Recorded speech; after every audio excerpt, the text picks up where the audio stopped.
טוב. בוקר טוב, אדרה, מה שלומך הבוקר? שלום, אני בטוב, מה שלומך? היום יותר טוב. אתמול היה קצת קשוח, היום יותר טוב. נהדר. אז אנחנו חוזרות לספר את הסיפור שלך, ואנחנו כבר בפרק 3, ובואי נעשה רגע איזשהו, מי שמצטרף אלינו רק היום, מי שלא מכיר בכלל. כן. אז בעצם אני רונה, תתרה, רעות, אנחנו נפגשות בעצם לפני בערך שנה וחצי, שאת פונה אליי לתהליך, שאת בעצם באותה תקופה, באותו רגע, בעצם אישה דתייה, אימא ל8 שמחליטה לפרק את החבילה, ולהתחיל את הדרך מחדש. בתוך מה? לפתוח פרק חדש. לפתוח פרק חדש, ממש. ובתוך התהליך הזה, שאת מגיעה אליי, אנחנו בעצם עוברות איזשהו תהליך, שלוקח אותנו למקומות שלא ציפינו, וביקשת לשתף את התהליך שלך. אז במפגש הקודם, בפרק הקודם, שאלתי אותך בעצם מה לוקח, מה מוציא לאישה דתייה, 30 שנות נישואים, 8 ילדים, להחליט לפתוח פרק חדש. וסיפרת לנו בעצם על איזושהי חוויה מאוד חזקה של חוסר נראות, של חוסר יכולת לדבר את עצמך, חוסר יכולת להביע את הרגשות שלך. עד כדי בעצם, את אומרת, פיתחתי ציסטות בגרון, שבעצם כבר מזהירות מהתפתחות המחלה. כן. ושם בעצם את מגיעה, שם בעצם אנחנו מתחילות את הדרך המשותפת שלנו. ומה שאני רוצה, והיום ככה כשדיברנו על מה אנחנו נדבר היום, אז אמרתי, רגע, אבל חוויית חוסר נראות וחוויית חוסר יכולת להביע את עצמי, לא מתחילה פתאום באמצע החיים. ואני רוצה לשאול אותך, עבורך, כשאת מסתכלת על הדבר הזה, על החוסר נראות, חוסר יכולת להביע את עצמי, איפה זה מתחיל אצלך? מתי זה מתחיל באמת? אז אולי נתחיל ממש מההתחלה. אני נולדתי בקנדה, במונטריאול, לזוג הורים צעירים מאוד. גדלתי בבית חסידי, חרדי, ציוני, משהו מין מעורבב כזה. הכל. ביחד. אני בחורה מתוך 9 ילדים. בכורה, אוקיי. והחוויה שלי בילדות הייתה שהייתי יד ימינה של אימא תמיד.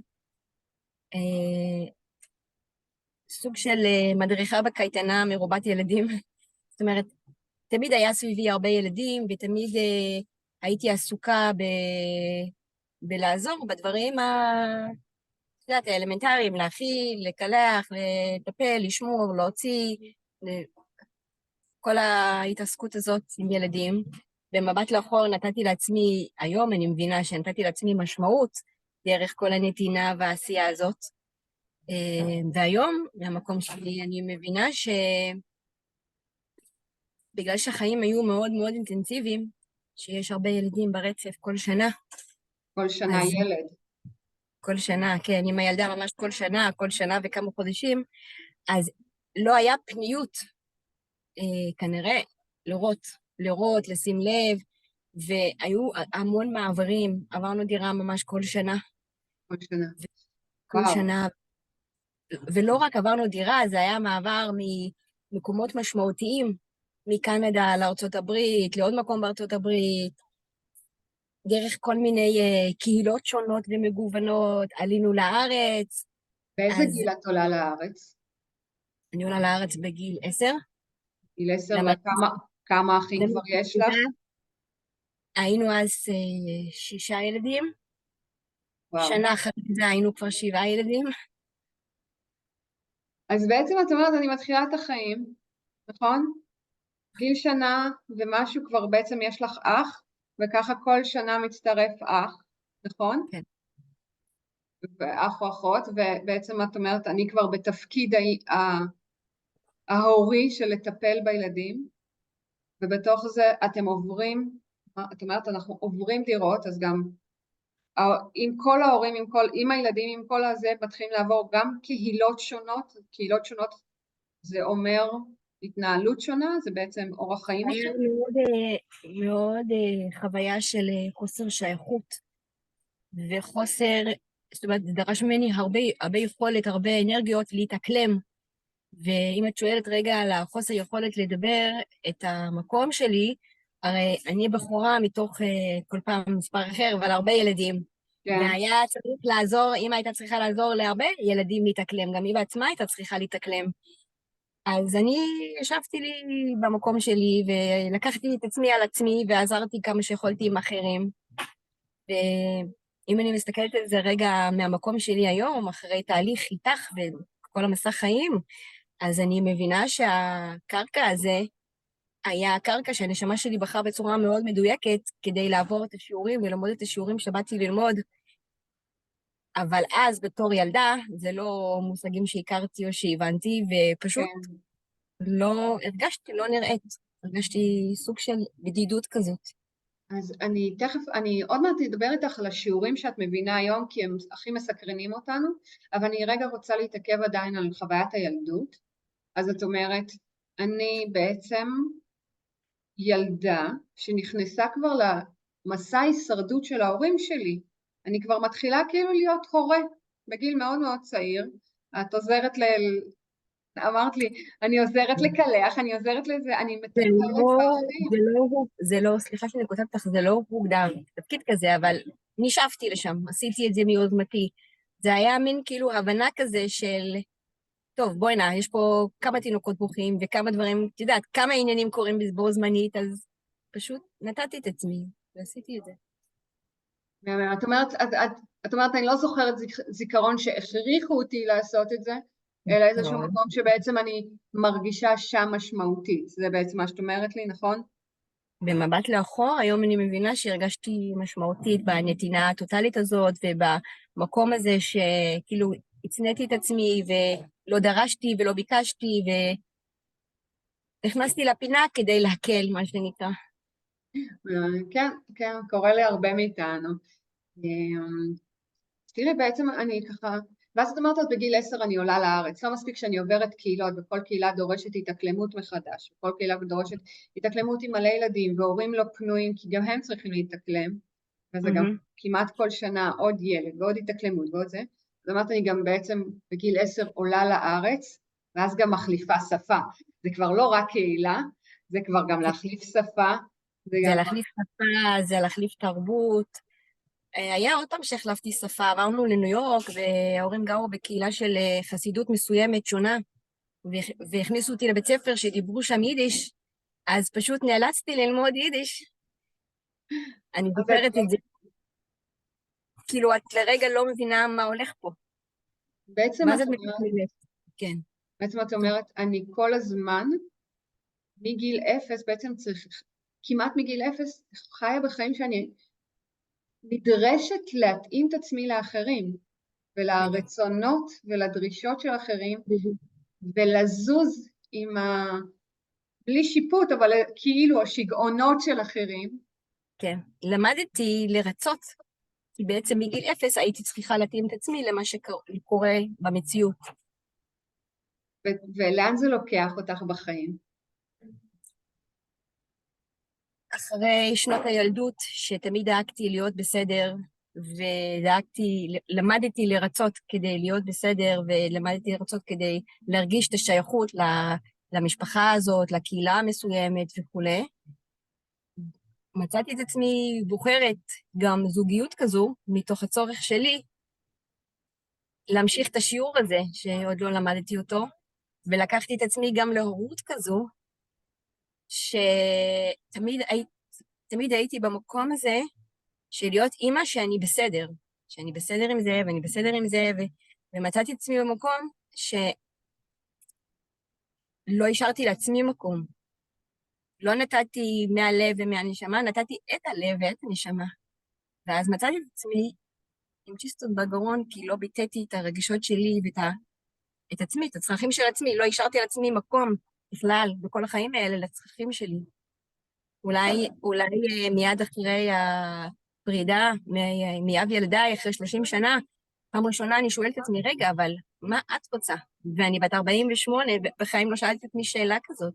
אז אנחנו תכף חוזרות לנקודה הנורא חשובה הזאת. אני רגע רוצה להגיד, כי זה נורא חשוב שאנשים יבינו, אנחנו משחזרים את החיים שלנו, את מה שחווינו בילדות, אנחנו ממשיכים לשחזר עד שלא נלמד ולא נעצור אחרת, עד שלא נבין, והשחזור הזה הוא איזשהו רצון של באמת, כמו שאת אומרת, השיעור שלנו.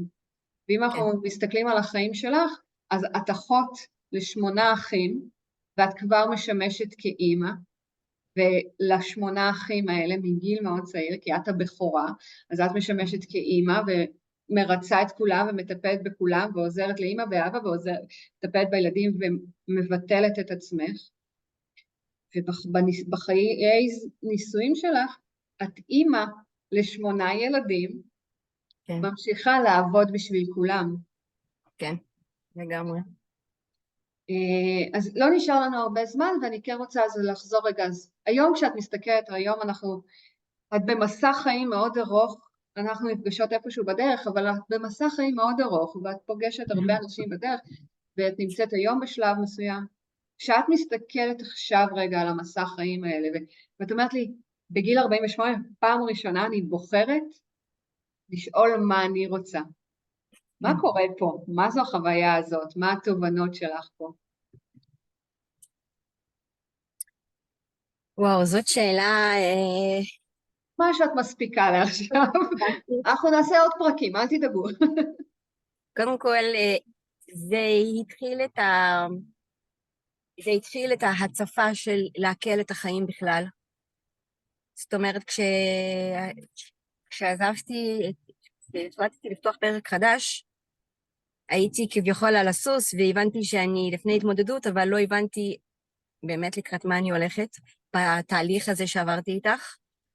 וכשרגע שאלתי את עצמי מה אני רוצה, והתחלתי בכלל להסתכל על עצמי, ולהרגיש את עצמי, ולהתחבר ללב שלי, אז נכנסתי לחתיכת תהליך של להכיר את עצמי, וגם של להמציא את עצמי מחדש, כי בעצם מי שהייתי היה לא אני, אלא מה שאנשים רצו וציפו ממני. ולאט, לאט, לאט, לאט, הרשיתי לעצמי להשיל את כל המסכות, וכל מה שעשיתי בשביל להיות בסדר עם אחרים, והיה הצפה של המון המון כאב, וכמויות של דמעות, אבל בסופו של דבר, אחרי 1.5 שנה, אני יכולה להתחיל לענות על השאלה הזאת. מה את מתחילה לענות עליה היום? היום אני מבינה שגם הרבה דברים שחונכתי וגם הרבה דברים שחינכתי, הם כל מיני הגדרות וסטיגמות ואמונות שאני לא מאמינה בהן היום. והיה לי גם איזו הבנה כזו לפני שנים, אבל לא היה לי את האומץ להיות מי שאני רוצה להיות, כי הייתי צריכה להיות בסדר. ואני חושבת שאני מתחילה היום להבין שדרך כל ה-48 שנים של כאב ושל חיפוש וחוסר שייכות וחוסר יכולת וכו' וכו', זה בעצם המתנה הכי גדולה שקיבלתי, כי זה מה שמאפשר לי להיות מי שאני היום, וזה מה שיאפשר לי בהמשך להיות כאילו בייעוד שלי, לעזור לאחרים, להבין גם את הכאב שלהם, שזה בעצם המסע חיים, שבעצם כל כאב הוא בסוף מתנה. אבל כשהייתי בתוך הכאב הזה, ממש לא ראיתי אותו כמתנה. זה מה אחרי. אני רוצה להגיד לך, עכשיו כשאת ככה מדברת על עצמך היום, העיניים שלך ישר זוהרות, ממש, יש לך ממש כאלה מתחילות לנצנץ. ואולי ככה שאלה האחרונה להיום, זה מי זאת התרה שלומדת להיות לא בסדר בשביל כולם, אלא בסדר בשביל עצמה? מה יש לך להגיד עליה היום? קודם כל אני יכולה להגיד על הדרך של זה, שזה לא פשוט בכלל. היה שם הרבה פחד, ואפילו רמה של, כאילו, סוג של חרדה, של כאילו להסכים, לא להסכים. להסכים לאכזב, להסכים לא להיות בסדר, זה היה, הדרך לשם הייתה מאוד מפחידה. אבל היום סוף סוף אני מתחילה להתאהב בעצמי, ואני מחוברת לעצמי, ואני בוחרת את הבחירות שלי ממקום שהוא לאט לאט מזדכך עם הזמן, נהיה יותר ויותר אותנטי, יותר ויותר מקשיבה לקול הפנימי שלי. אני הרבה פחות עונה באימפולסיביות, אני ישנה על דברים ובוחרת את הבחירות שלי, אפילו שאני יודעת אני יודעת מראש מה היו התגובות מהאנשים שקרובים אליי. אבל אני בוחרת להיות אני. מהמם.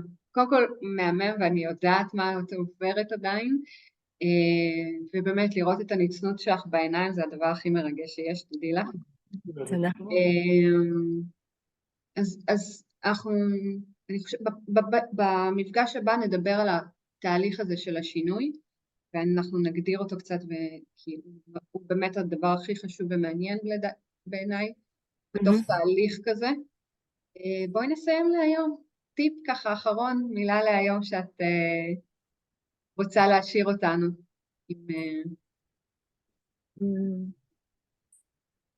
אולי מה שעולה לי בהקשר למה שדיברנו היום, זה אולי קצת גבוה, אבל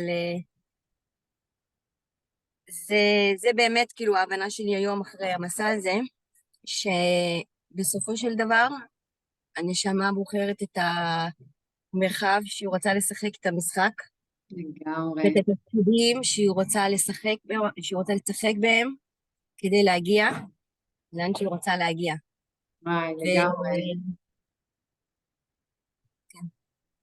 ואם מבינים שהכל זה בעצם משחק וזה תפקיד שבחרנו, זה נותן את המקום הזה, אוקיי, מציתי את זה, עכשיו אני אבחר תפקיד אחר. וואי, זה פותח עוד שיחה שאנחנו לא נוכל לעשות היום, אבל אני לגמרי מסכימה איתך. זו אמירה קשה לפעמים לאנשים, שהנשמה בוחרת, כי בתוך הכאב והחוויית הכאב העמוקה, קשה להגיד לאנשים אומרים, סליחה, אני בחרתי את החרא הזה לעצמי, סליחה על המילה. וכן, וכשיוצאים מזה, אז כאילו לראות רגע, וואלה, דרך זה למדתי, ודרך זה התפתחתי, ודרך זה יש לי הזדמנות להביא את עצמי לעולם. כן. אני חושבת שכל עוד נמצאים בהתנגדות לכאב הזה, הייתי שם גם שנים, אז אי אפשר לקבל את המתנה, כי צריך לעבור את הכאב כדי להגיע להבנה, כדי לקטוף את הפירות בהמשך. טוב. את לא יודעת, כל מילה שלך פותחת לי כזה עוד איזה 8 פרטים שאני רוצה שנדבר עליהם, אז אנחנו כן נצטרך לסכם להיום, אז להיום אני ממש מסכימה איתך, ואהבתי את איך שאמרת, זה הנשמה בוחרת את עכשיו לא זוכרת את המילים שאמרת, אבל את המקום שבו היא רוצה לשחק, את המרחב לשחק לגמרי. אני זוכרת שדיברנו על הילדים משחקים. ואני רוצה להגיד לכם, אני רוצה להגיד שאנחנו משחזרים עד שנלמד לשחרר, עד שנמצא את המקום שאומר, היי, זהו, אני לא רוצה לשחזר יותר, אני לא רוצה לשחזר יותר, אני רוצה לעבור את השלב, הבנתי, מיציתי, אני רוצה לעבור את השלב, ומשם אנחנו מתחילים לגדול, משם אנחנו מתחילים לקחת את כל הדבר הזה ולבנות ממנו משהו. זה הסיבה שבאנו לעולם הזה, באנו לגדול. כן, וגם אולי להגיד שדרך הכאב הזה אחר כך, זה מה שאנחנו אחר כך מלמדים אחרים. דרך הכאב שאנחנו עברנו, ודרך היכולת שלנו להתמודד איתו, אחר כך אנחנו נותנים את זה מתנה לעולם. והנה, אנחנו מתחילות לתת, והתרה מתחילה פה, התרה רעות שלנו מתחילה לתת פה, מתנות גדולות. את לא מבינה, אבל את כבר נותנת מתנות גדולות, ולראות את הניצוץ שלך בעיניים, אני חושבת שזו אחת המתנות, למי שנמצא בתוך הסבל ואומר, וואו, אני רואה אותה עם הניצוץ הזה עכשיו, ובאמת, העיניים שלך ממש מנצנצות כשאת מדברת. תודה. אז אני חושבת שזו מתנה עצומה. אנחנו נתראה בשבוע הבא. תודה רבה, תרה. תודה לך, תודה לכם, להתראות.